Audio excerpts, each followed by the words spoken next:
Chances are you have heard of the Doppler effect before. The Doppler effect applies to waves of all sorts, such as light, sound, and even water waves. If we're talking about sound waves, then the Doppler effect is the change in the sound's pitch because the sound's source is moving.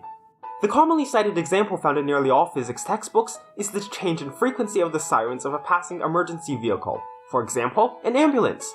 How does it work? For instance, if Alice stands to the left of the ambulance, then she'll hear sounds with longer wavelengths, whereas Bob, standing to the right of the ambulance, hears shorter wavelengths of sound.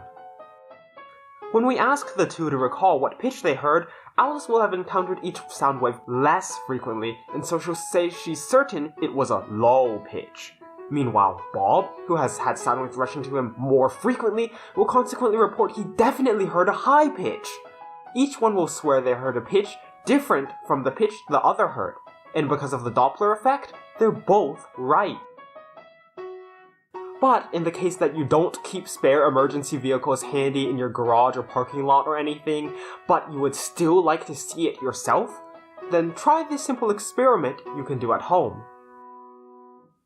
Get out your phone and play a note of constant pitch. You can search for one online. Ready? Now shake your phone back and forth, so that its distance from you changes while you shake it.